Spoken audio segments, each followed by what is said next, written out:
My name's Jeffrey Sidoris, and this is Process Driven.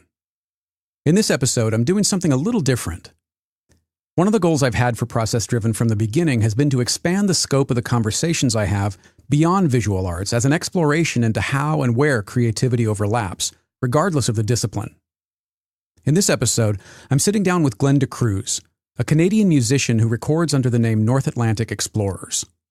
I was introduced to Glenn's music by a listener of my other podcast on Taking Pictures, who emailed and asked if he could send me one of Glenn's CDs. I'm so thankful that he did, because My Father Was a Sailor is a gorgeous, atmospheric homage to Glenn's late father, who was an engineer on merchant ships in the North Atlantic during the 1950s. After his father died, Glenn embarked on a journey of his own that ultimately took him from his home in Vancouver to the seas sailed by his father nearly 6 decades earlier. And it all began with a pair of drumsticks and a stack of cardboard boxes. Here's my conversation with Glenn DeCruz from North Atlantic Explorers. Into the blue sea I go. Oh, into the blue I go. Into the blue sea I go. Oh, into the blue I go. Into the blue sea. How did this all start? Where did music come from initially for you? The earliest things I can remember being interested in music, I remember I was probably in about 4th grade, music class or choir. We were singing Bridge Over Troubled Water, the Simon Garfunkel song. It's a great song. Fantastic So song. you're 10 years old singing Simon and Garfunkel. That's awesome. Yeah. That's great. That's great. Well, thanks to the teacher, I guess, for that. Right. Introducing me to something so cool. And I remember going out, and I think that was probably my first vinyl album I ever bought was that album. Wow. And then the next thing I can remember would probably be I was probably around 12 years old, 11 years old, and for Christmas I got a clock radio. Mm-hmm. And I had never really listened to too much music before that. Not that I remember anyway. Music as in radio or even LPs? I think music of any kind. I don't remember listening to too much music when I was young until I got that clock radio, and then I started listening to, AM radio, top 40 radio. Mm-hmm.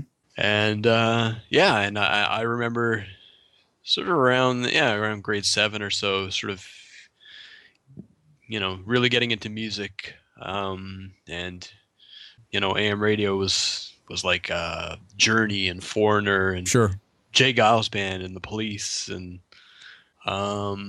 were there aspirations of playing music? I do remember right around, I don't know if the two went hand in hand or not, first discovering the radio and being interested in playing music, but somewhere around that time I got a pair of drumsticks as a gift. Mm-hmm. And I would that was around that time also we moved to British Columbia from Ontario, and I remember I didn't have a drum set, so I had all these moving boxes. Right. And I would just like bash on these moving boxes. I would put on a pair of headphones and turn on the radio and just drum along to the radio, bashing these moving boxes to shreds. Nice.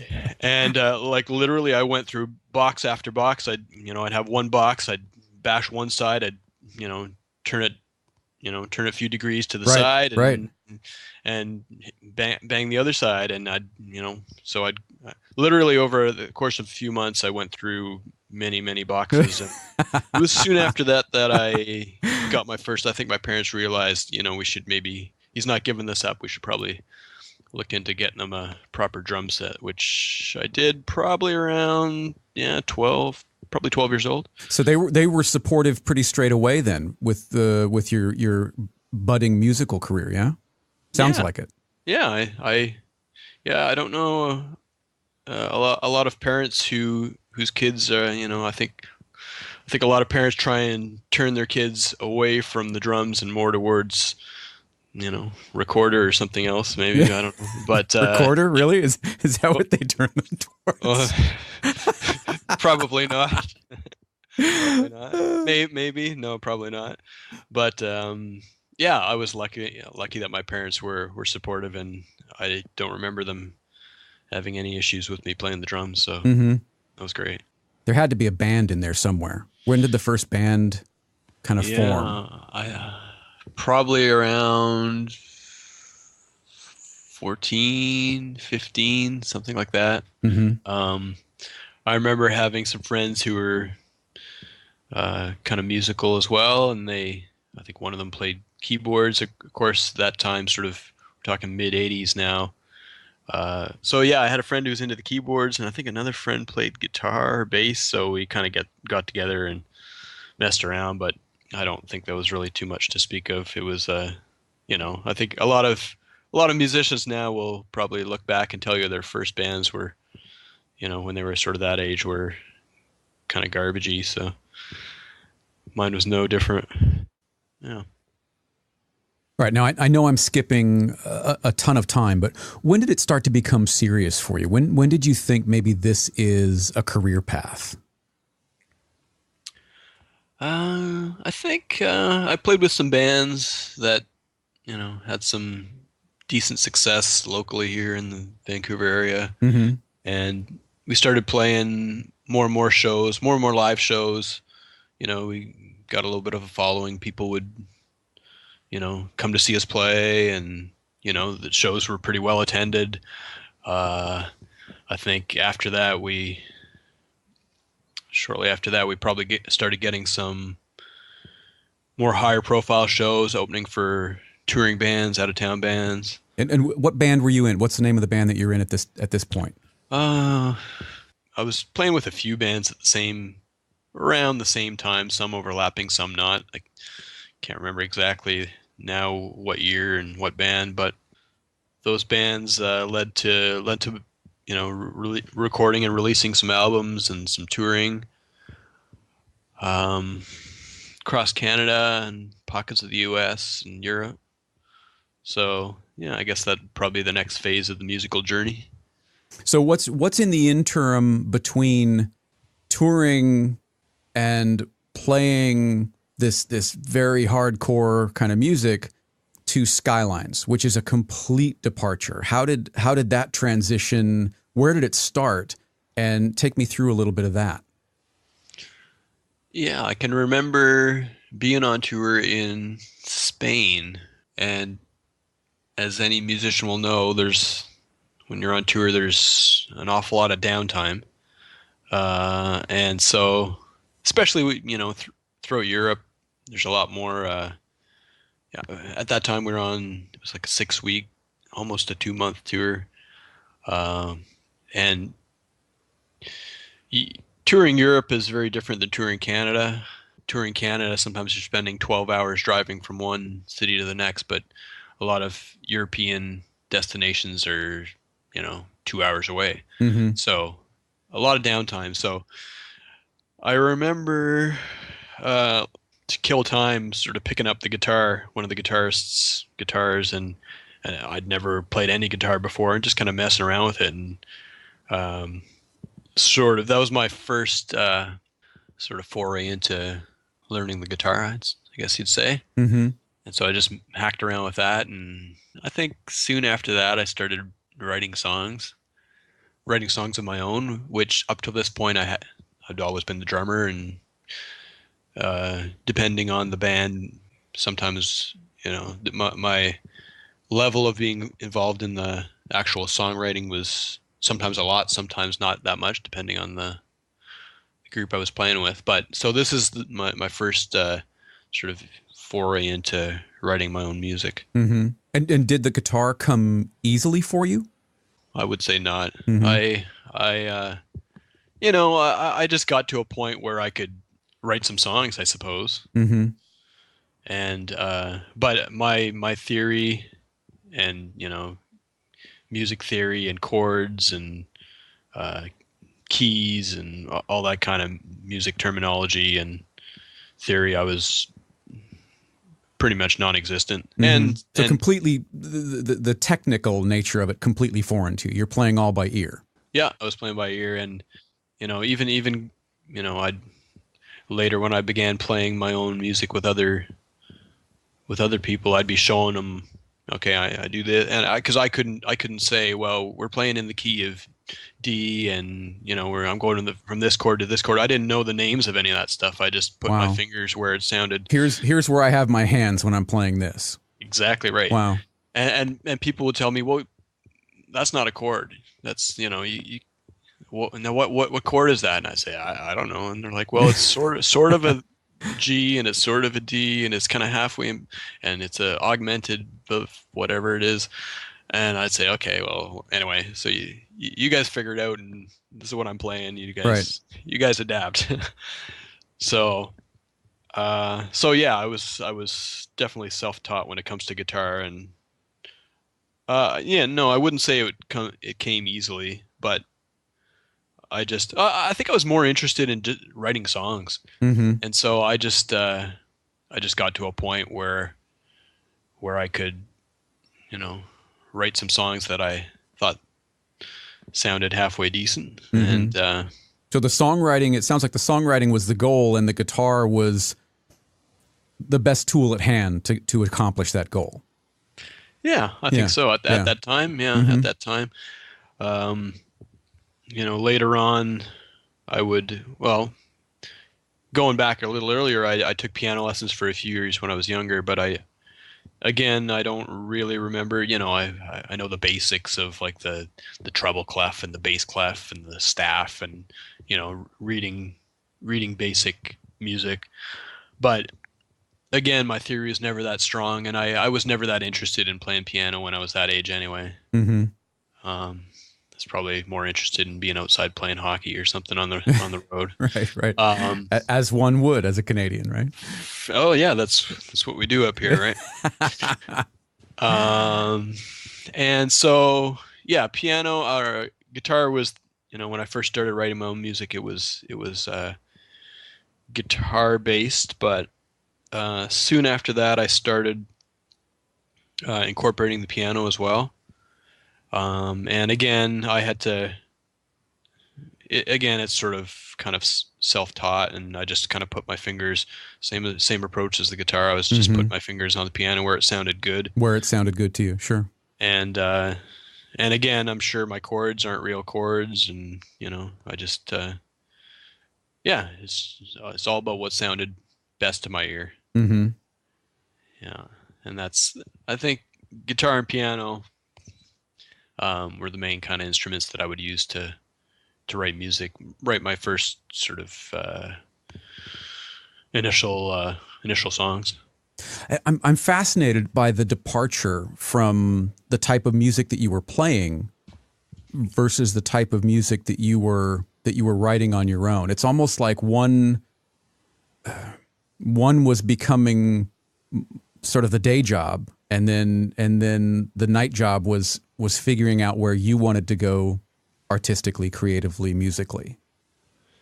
Yeah, that's definitely true.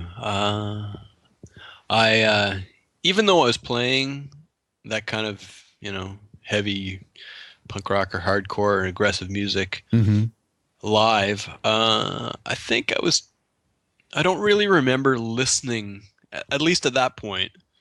My high school years, I was listening to a lot of that music, but I remember sort of late 80s listening. The music I was listening to was quite different. I was definitely going through a bit of a transition and listening to more, I guess, call it indie rock or alternative music. And so the music I was listening to wasn't necessarily the music that I was playing.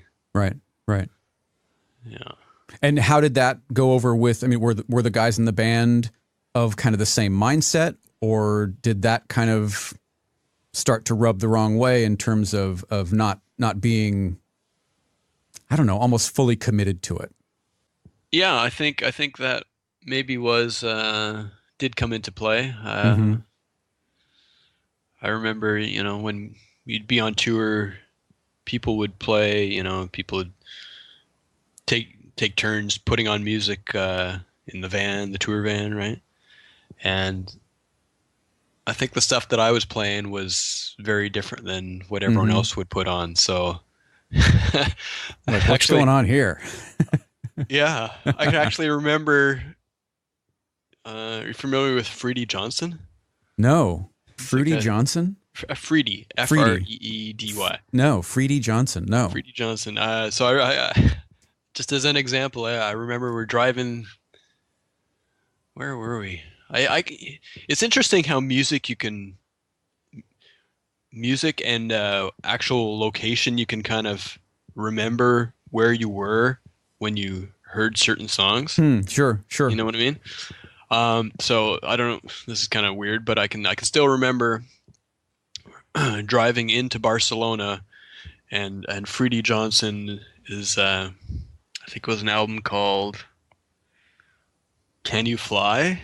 Was the album. So we were playing. I had put it on, and he's got a kind of pretty unique voice. It's, I guess you can kind of describe it as kind of whiny. Mm-hmm.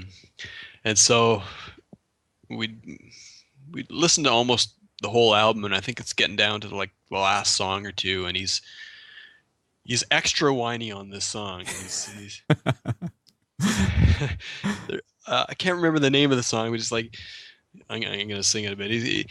Put your red dress on. We'll go out tonight. Something like that. Not something a hardcore band probably would listen to by choice. No, not at all. It's a little bit bluesy. And, right. And I remember, like, halfway through that song, our tour manager, who was German, he's like, "Will you take this off? Turn this crap off." He'd listen to it for 3/4 of the album, but he just couldn't take it anymore. Right. I've done all I can.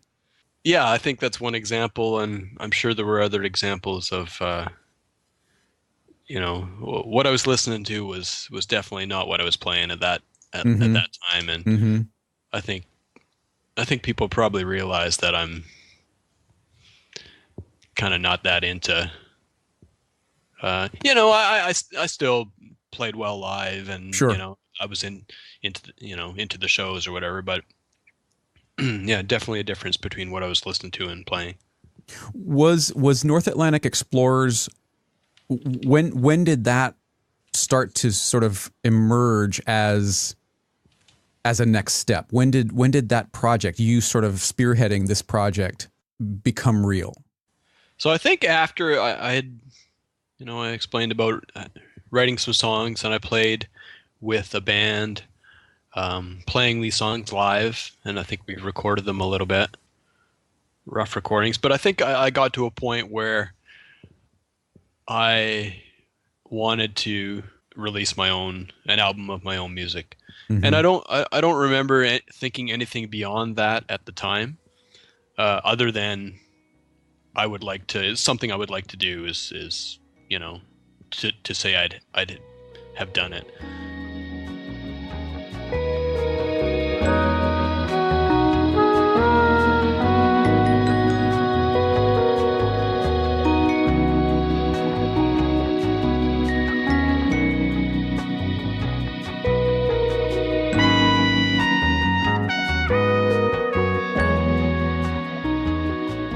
And was there a thought from the beginning on this of you sort of being the architect of this, and you're going to bring in kind of session players, or did you want to play as much as you could?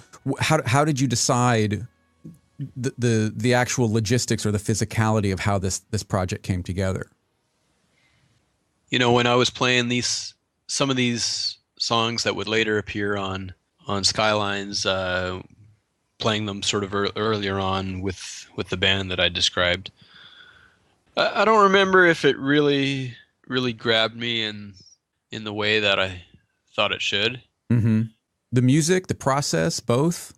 I think both. I think I had some frustration with, there was a lot of good to it as well, for sure. Mm-hmm. And I still keep in touch with the guys who I played with at that time, but I think there was a point where I realized or thought that, you know what, if I'm going to do this, I kind of wanted to do it the way I want to do it. Mm-hmm.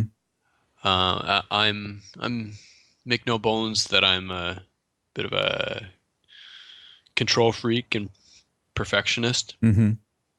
and so I did want to do it the way that I wanted to be in control of you know the way it turned out, and Sure.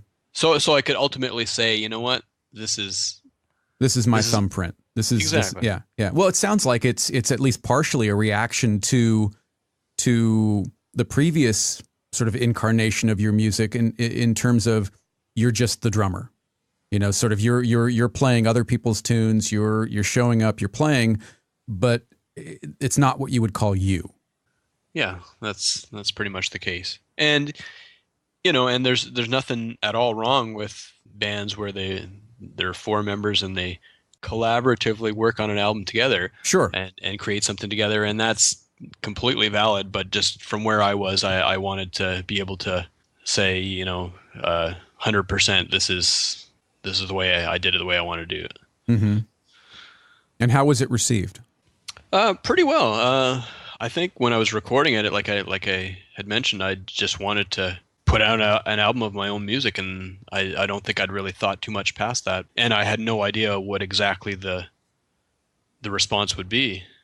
But it was received pretty well. I mean, the reviews it received were, I would say, 90% or more were pretty favorable reviews. So Mm-hmm. I was, and like I said, I had no idea what people were going to think of it. I had no sort of context or framework, like to know where my music would fit into the whole musical landscape that's already existing out there. So, Mm-hmm. so I was curious to see, and Right. yeah, encouraged by the fact that people liked it, and there's people all over the world at that time. It's kind of the MySpace era of the internet, I suppose. So it was interesting to see that, there's people all over the world sort of interested in your music. And Given that, why the 9-year gap between that and My Father Was a Sailor?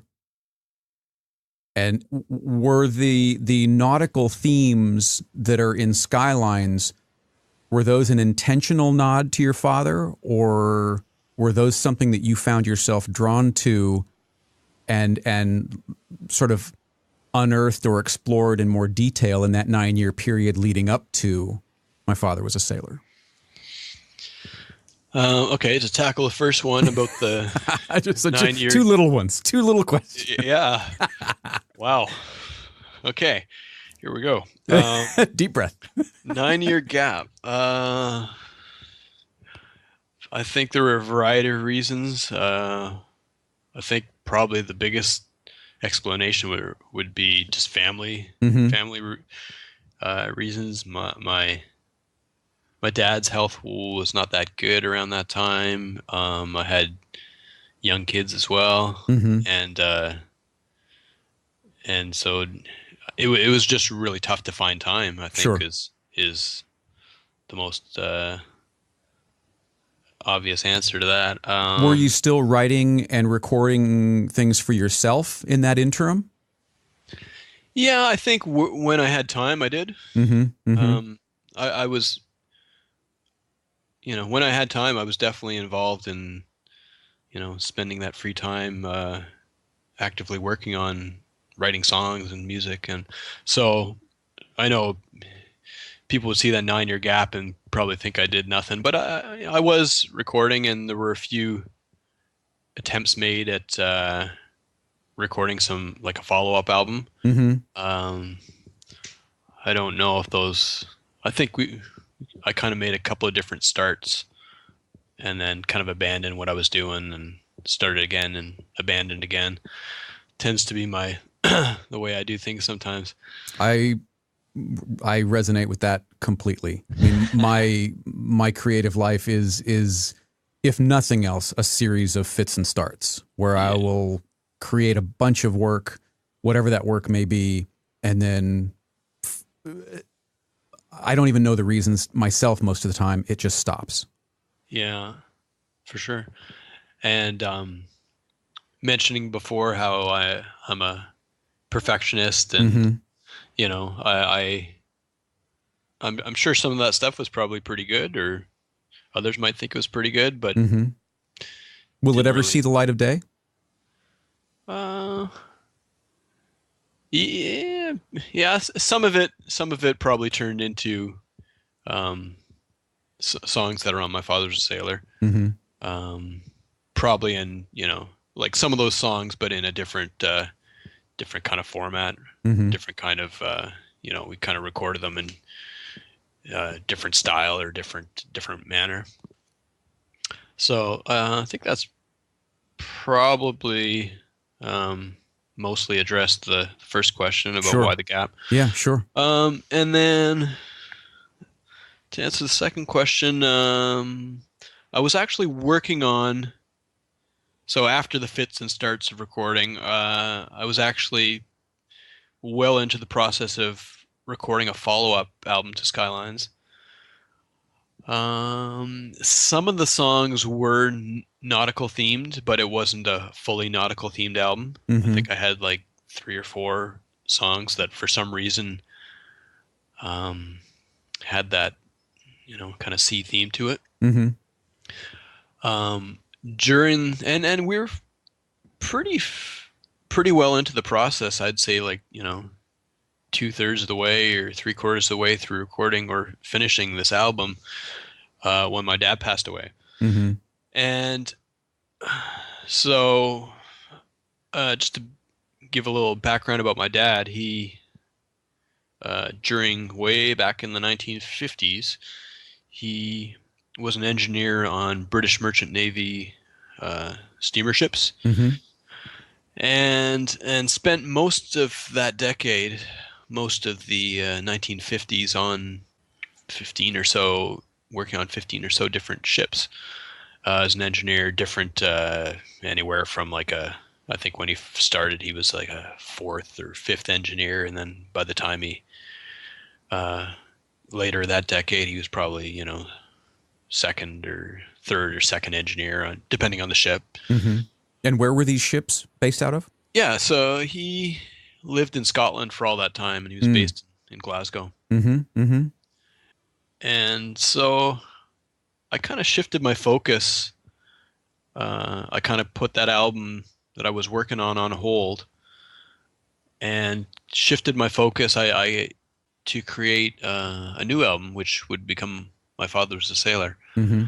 And so I used the nautical theme songs that I had been working on already.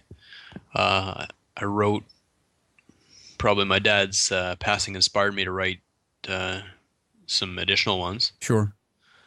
Had you had an interest in telling his story before he got sick?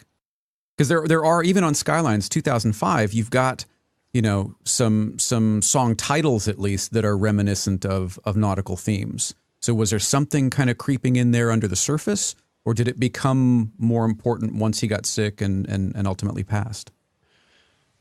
Yeah, the songs on Skylines, I have had people tell me before that they thought that was a nautical themed release, but or maybe not fully nautical themed, but had that kind of undercurrent, like you mentioned, under the surface. I don't think it was intentional. I think at least on Skylines anyway, my lyrical approach at that time was to just kind of, I'd kept like a notebook of phrases and words and things like that that appealed to me for some reason or another. Mm-hmm. And I was just kind of jamming all these phrases, grabbing a phrase here and putting a phrase there and putting it all together. So I don't think there was any, if you would ask me the songs on Skylines, what they're about, I don't necessarily think they're about anything. It's just, Right. Sometimes it's just imagery. Sure. And I'm trying to create imagery to support the music. Sure. Much least- less of a full concept record than My Father Was a Sailor. Yes. Yeah, I would say yeah. so. Yeah. Much less of an intentional concept record anyway. Yeah. Mhm, For sure. mhm. For sure. So yeah, so that's how my father was a sailor kind of came to be. Was like I said, I had some existing songs, wrote some new ones, and And were you aware of his history, his sailing history as a child growing up? Was it something that you guys talked about, or did some of this come after the fact that you kind of uncovered this history of him? yeah, it's the latter for sure. Mm-hmm, A mm-hmm, lot of it is after the fact, and despite the fact that I was aware of it, and sometimes he'd get together with someone that he'd worked with in Scotland, and he was he would talk about Scotland and Glasgow and working on the ships, but he would kind of talk about it with other people, and I would just kind of overhear it. hmm. And to be honest, I'm much more interested in it now than I was Interesting. when I was a younger, a teenager or whatever. Mm-hmm, And mm-hmm. I really don't know. It's hard for me to explain why that is. I think it's something about fathers and sons. I really Maybe it, do. I mean, maybe I it is. Yeah. became much more interested in my father's life, younger life, after he passed away than I ever was while he was alive. Yeah, yeah. Maybe it's something to that, or just maybe I just thought he'd always be around, and I'd have time to ask him about it later. Mm-hmm, mm-hmm. I honestly don't recall why I didn't, because now I find it very interesting, and I've got a million questions for him, or I would have had Mm-hmm. a million questions for him. Is your Uh, mom able to answer some of those and fill in some of the gaps for you? some of them, Mm-hmm. but not nearly as much as I sort of have a desire to know or find out about. Sure. And so, yeah, so I think a lot of the lyrics and the songs that are on my father's sailor are me sort of maybe me putting myself in his place and kind of wondering what it would be like Mm-hmm. Mm-hmm. to be to be on those ships and sailing those seas. Right. Well, one of the things that I love the idea of sort of atmospherics in recordings. And when I first heard this, I think it was even the first time that you and I spoke. I said it reminded me of Dream Academy, and you were like, oh, I got a great story. I got a great story for one of the cameos on the record. Can you talk a little bit about that, Sure, like the shipping reports and that kind of thing? sure. Um, BBC for many years, for decades now, has had a shipping forecast on. I think it airs like 4 times a day, and if you Google it or Wikipedia it, um, there's a lot of information on it, and it's pretty cool. The shipping forecast, in particular, there's a shipping forecast that I think for many years has aired somewhere around midnight on BBC Radio. Hmm. And the shipping forecast is just, meant to be a little bit of a, forecast for all the ships out on the ocean and the seafarers out there, and what they can expect weather Mm-hmm. what is like a weather report for the Tides, winds, that kind of thing. all that kind of stuff, Mm-hmm. for Mm-hmm. the areas surrounding the UK, Mm-hmm. in all different directions. Um, and so the shipping forecast, uh, it's read in a very unique kind of style and delivery. Yeah, The wording, there's a specific cadence to it, isn't there? there is, yeah, Yeah, yeah. and the wording itself. Guess you'd have to hear it to know if you've never heard one, but um, just the choice of words and the terminology and kind of jargon Mm-hmm. is very almost poetic like. Mm-hmm. I think for people around the world, maybe they're less familiar with shipping forecasts, but for those in the UK, I think a lot of them have kind of grown up with it for, for many years. They've, people, even elderly people now have probably grown up with it and heard it in their childhood. Mm-hmm. And in particular, I think the one that airs at midnight is accompanied by a piece of music called "Sailing By." And it's kind of like this tranquil, lilting kind of piece of music that kind of precedes the shipping forecast. And I think a lot of people, from what I understand, in the UK have kind of regarded this shipping forecast as kind of associated with going to sleep and bedtime and and I think like there's a nostalgia too for people who've kind of grown up with it and Sure.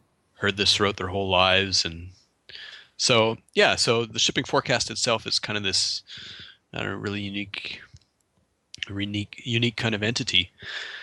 And so I wanted to include a shipping forecast on My Father's a Sailor. I thought it would be a neat kind of thing to do.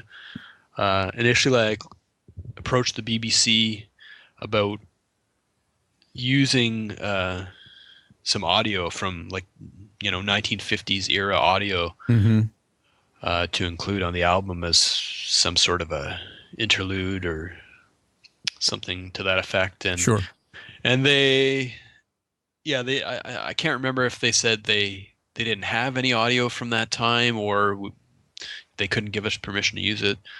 So then I thought, well, what's stopping me from just creating my own shipping forecast, which is what we did. And there was a woman at the BBC who was actually quite helpful with providing me with scripts, like kind of sample scripts, which we kind of altered a little bit. So they are authentic-ish to an actual. Yeah. I think I probably tailored them a little bit to kind of altered them here and there, just because I liked some. The area around the UK is divided up into, I think it's like 30 different sea areas, and each with a really kind of unique name. And so, and different common terminology and different kind of weather descriptors, and so I kind of tailored it to something that I kind of liked. And I also, some of the sea areas have changed. The names have changed over the years. Not a lot, but a little bit. So I remember going back, and I'm pretty sure it's Heligoland is now referred to as something different. But Heligoland was one of the sea areas in the 1950s. So I tried to make it, I've included that in the shipping forecast as well. I tried to make it as authentic as I could to what you would have heard in 1950s. Well, and to the roots that your father would have been using, yeah, for sure, yeah, yeah. And so I wasn't exactly sure who I would get to voice that shipping forecast, but given the background with my dad's living in Glasgow, I did want a Scottish voice to read it, and I remember there's a Bell and Sebastian, the band Bell and Sebastian, on their album The Boy with the Arab Strap. They had a song, and I can't really remember the name of it now. It might have been called The Space Boy Dream. Pretty sure that's the name of it now. And it's like a spoken word narrative. And Stuart David, who was the bassist for Bell and Sebastian, he was one of the founding members and was part of the core of the band there for quite a few years. He was the one who voiced that Space Boy Dream. And I thought, oh yeah, I've always loved the Scottish accent. and in particular the sound of his voice on that song always appealed to me, and so I approached him about would he be interested in voicing the shipping forecast, and So great. yeah, So cool. I honestly I can't remember if I actually expected him to or thought he would do it or not. His first response to me, he said, "Let me think about it." Did you send him the track in the initial correspondence? I don't think so initially. Mhm. I probably did soon after. Mm-hmm. Actually, the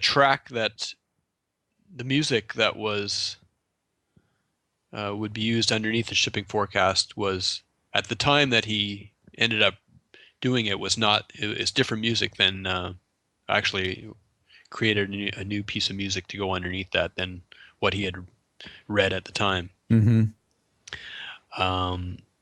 Was there thought of using "Sailing By," that initial sort of official, rather, shipping report music? Yes, Yeah, yes, yeah. exactly. That was the piece of music that was supposed to be underneath it, but I can't really remember why I made that adjustment or shift away from that. But "Sailing By," the music that was supposed to appear under that shipping forecast is now appears on All the Ships at Sea, the companion release to My Father's a Sailor as well. I can't remember. Okay, so Stuart, Stuart David, yeah, he was. He sent me an email saying, "Let me give it some thought," or something to that effect. And, Sure. And I thought, oh, okay, well, That's the end of it. That's the end of it. Yeah, that's the polite way of saying, "Sorry, kid, I'm not interested." Exactly. That's fully what I was expecting, but I was happily, surprised to. A few days later, he said, "Yeah, okay, let's do it." And so that was, and I love his, like I mentioned, I enjoyed his voicing and narrative on that Belle and Sebastian track, and I was just as pleased with his reading on this shipping forecast. Yeah, it's terrific. I mean, it sets the initial tone of the record so well, and everything just sort of both follows and builds from that point on. It's a terrific addition. Yeah, and there's actually two sort of portions to it. There's the shipping forecast itself, which is the track Hebrides Bailey Fair Isle, which appears near the end of the album, and then there's also like a what would you call it? At the very start of the album, he voices a little piece to it, like a gale warning, I think. I referred to it as, and so he also voices that gale warning at the start. And now the shipping forecast, issued at 0015 on Saturday 26th of November 1955. The general synopsis at 1900. Low North Atlantic 1006 losing its identity. Low 180 miles west of Shannon. 1018 expecting East Bailey by midday. New high expected Fair Isle 1000. And you were also asking about Dream Academy. Yes. So yeah, like you had previously said that there's something on the album that reminded you of Dream Academy, and the kind of irony to that is that independent of of your comment there about Dream Academy, Stuart David had also said the exact same thing. That's so funny. Made that same Dream Academy reference, yeah. And I don't know what it is. It's not, because I mean, your voice and Nick Laird-Clow's voice, they're very different. I don't know if it's the arrangement or if there's just a feeling about it. Do you know what I mean? It just feels very similar, and I can't point to a lot of different bands or records that have that same mood or feeling to them, and it's terrific. And it was absolutely the first thing I thought of when I heard the record. Yeah, and I just thought that was completely interesting that, two independent people would, make On that different same continents. exactly. Yeah, and so I know from Stewart in particular, he was referring to the track, the Dream Academy track, "Life in a Northern Town," Yep. which is Yep. their That was the big their one. big song, right? Right. Back in the '80s. So yeah, um, I don't know. I've never really listened to too much Dream Academy. I just know that song, and I've probably heard another one or two, and I haven't heard it in many, many years. But So let me ask you something. If before I let you go, tell me about the Iceland, the ship, the Icelandic ship, because you had this opportunity to, at least on a smaller scale, experience what it could have been like for your father on the ships. How did that come about? And why was it so important? That's the other thing. Why was this something that you had to do? For many years now, I've always had this desire to, I don't know why, but cross the Atlantic on a freighter ship. I don't know. It's just one of those things that I've always kind of wanted to do, and not really sure what about that appeals to me, but was this a goal or a passion before you were really aware of your father's life as working on ships, or is this sort of later on as a result of that? I don't think it's necessarily as a result of it necessarily. And I also can't remember wanting to do that as a kid. So it's probably something in my 20s or 30s or adult life that I thought, had this idea to do. And I'd never done it, and after working on these recordings and the passing of my dad, and kind of doing some research into the ships he was on and investigating that portion of his life, I thought, well, you know what? Now's the perfect time to do this trip. And my goal was to travel, just a short trip somewhere around. I wanted to be as close to kind of the waters that he would have sailed as possible, just to kind of get a sense of what he would have experienced. Just a very small glimpse into what it's like to be in that kind of area. Are any of the ships that he sailed on still in use? I don't think so. I think I remember looking into those ships a while back for seeing what I could find for photographs and whatnot. I don't think so. I think that's they're definitely, if they are in use, they're definitely not used by the merchant navy anymore. I would doubt if they are, but I can't say that for a fact.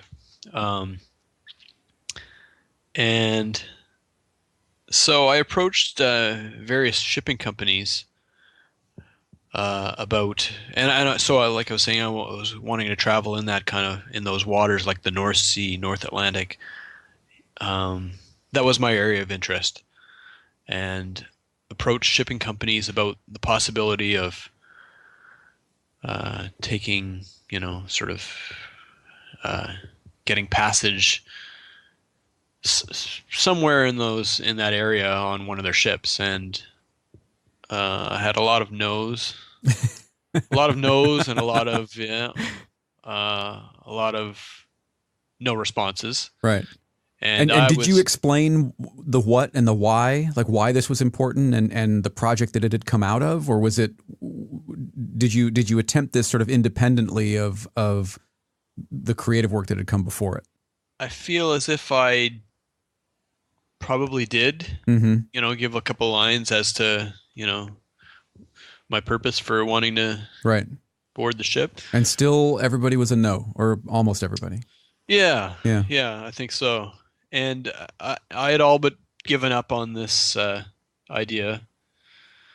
And then I found this one Icelandic shipping line called Eimskip, and sent one last email. And I do remember thinking, okay, this is the last one I'm sending out. If this falls through, then I'm pulling plug on this We idea. got to let this go. Yeah, yeah. Right. And they were okay with it. Yeah. So I was the other kind of component to this all was wanting to film videos. Mm-hmm. I wanted to film some footage to use as videos for songs from the album. Mm-hmm. And I also wanted to do this trip on these kind of northern waters in the middle of winter too. Of course. Yeah. As one would do, because otherwise, the North Atlantic is so peaceful. Yeah, well, especially at that time of year, right? So, yeah, you're a brave man, Glenn. Yeah, well, crazy or something, but like I said, it's I think it's a desire to, even if it's for a day or two or three, to experience some, extreme weather. Mm-hmm. That was my goal anyway. And so yeah, it actually worked out with this one shipping line, and we actually traveled, myself and my friend Greg, who's a cinematographer, Mm-hmm. filmmaker. He came with me on the trip to film the videos for the footage for the videos. So we boarded ship. Where was it now? It was the eastern part of England, in just near Hull. Mm-hmm. The port was called Immingham, or probably pronounced Immingham. I'm guessing British pronunciation. Right. And it was a 3 to 4 day trip from there, and it was direct to Reykjavik in Iceland. Oh, wow. And it was crazy. It was okay. So we didn't actually experience the extreme weather that I was kind of hoping for before we left. Which I don't know. There are some photos. Yeah, there are. It looks pretty harsh. Yeah, if you and before our trip, I kind of YouTube some stuff. If you actually look for YouTube, like North Sea winter, Right. Stormy weather or whatever, there's some things that you just make your jaw drop, right? Yeah, swells going over the top of these giant freighter cargo. Yeah, it's harsh. It's terrifying. Yeah. Yeah. And so I was. And you wanted to go there. Well, yeah, I did. I did. I was curious to I definitely had that trepidation Right. too. That I'm like, okay, we're gonna do this. I don't know what it's gonna be like, but let's see what happens. And so we didn't actually experience anything that was that extreme. Mm-hmm. Although we had one day in particular that was pretty rocky. And you can probably see, if you see some of the videos, some of the videos will kind of show that. Right. And so I think in hindsight now, it's probably best that we didn't have that extreme weather, because we would have been in no shape to Mm-hmm. video anything. Mm-hmm. I mean, even as it was on that one day, we were still kind of a little green there. So Right. but it was a great experience. It was just the two of us, and I think there were 11 Icelandic crew, and they were pretty. I think they were pretty intrigued as to what we were doing on their ship in in winter, especially. Right. I think They had to be there. You chose to be there. well, exactly. That's the big difference, and I think they were kind of pretty amused by that and Right. interested, and asked us, well, "Why are you here?" and I think one of them had explained to me that it's pretty rare for them to have any passengers at all, Sure. and if they did, it was never in winter. Wow. And so, but it was a great experience. I enjoyed it. What was your takeaway? What did you get out of it? What was the takeaway for you, both personally and as the experience kind of relates to the history of your father? Yeah, I just tried to soak it up as best I could and try and imagine what life was like for my dad in 60 odd years ago, sailing some of those same waters. And I thought a couple things as I was on the boat frequently. One was the fact that the world has changed so much, like on land and cities, and the world is changed over those years, and even going back to the explorers and Leif Erikson and Eric the Red and all those kind of and in between then, like Franklin and Jacques Cartier and Columbus and all those explorers. Sure. I tried to imagine what it was like for those people and those crews kind of sailing hundreds of years ago even. And so that's the one thing when you're out at sea, that's the one thing that you're probably seeing things very similar to what they would have seen. There's other than the ship, everything around the ship is same as what they would have seen, right? Whereas you get to land, and obviously that the world's changed tremendously since then, obviously. So that was one thing that I kept kind of thinking about and coming back to. The other thing that I really thought was interesting and kind of fascinated me was in those 3 or 4 days, the ocean would look so different at different times. It had so many different personalities, and and it would change from hour to hour almost. Sometimes the ocean be like blue and kind of calm, and then 2 hours later it would look black and it's just really hard to describe. And really rough or wavy, and like if thinking back and about what the ocean looked like throughout those few days, I can remember the ocean looking, like 10 different ways, which is really interesting. It's hard for me to really describe until you.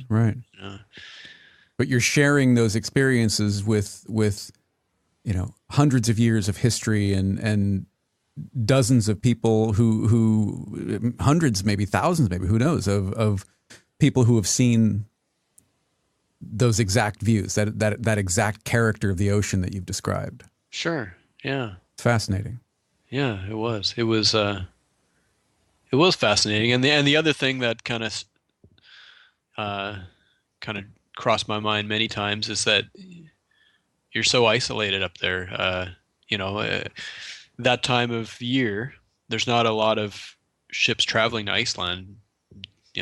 For the very reason, the extreme weather that possibilities, and so once you get past the northern tip of Scotland and beyond the Faroe Islands, there's nothing there for a couple of days. Did you find the isolation inspiring at all in terms of writing and future projects? Yeah, I'm kind of an introvert myself, so I like that. I like that isolation. Mm-hmm. And I think there's other people who probably couldn't stand it being on that ship, and it would drive them crazy. But that's the kind of thing that interests me, and I'm comfortable in that kind of a setting. It was inspiring, I mean, and it helped, even though the albums had pretty much been recorded by the time we went on that trip. It helps, put some of the lyrics that I'd written before then into context, I think. Mm-hmm. Having, experienced firsthand what I'd kind of written about. I'd like to thank Glenn for taking the time to sit down with me and for allowing me to share some of the fantastic music on My Father Was a Sailor. It really is a terrific record. If you'd like to hear more from North Atlantic Explorers, head over to northatlanticexplorers.com, where you'll find links to listen and to purchase Skylines, My Father Was a Sailor, and the instrumental companion release, All the Ships at Sea. You'll also find the video for Into the Blue Sea, which was shot in the same waters that Glenn's father once sailed in. You can follow Glenn on Twitter at North Atlantic XP and on Facebook at North Atlantic Explorers. You can stay up to date by subscribing to Process Driven on iTunes or in your favorite podcast app. And if you'd like to read the show notes from the episode or support the show, you can do that at jeffreysaddoris.com.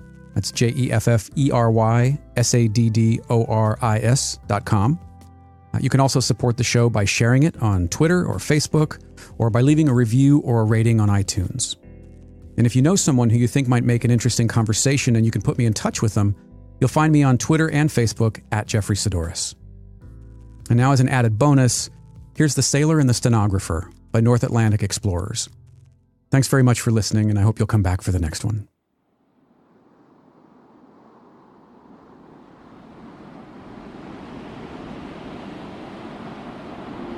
And now, attention all shipping, especially in sea areas, Fair Island, Irish Sea. The following gale warning to shipping at 21:45 today. Fair Isle, northeast gale 8 to storm 10, expected imminent. Irish Sea, west gale 8 or severe gale 9, expected soon. My father was a sailor. He sailed to distant seas.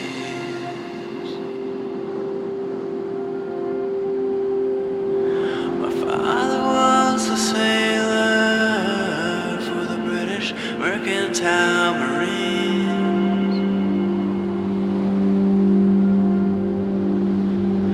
My mother was a stenographer. She came from Bristol town.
Settle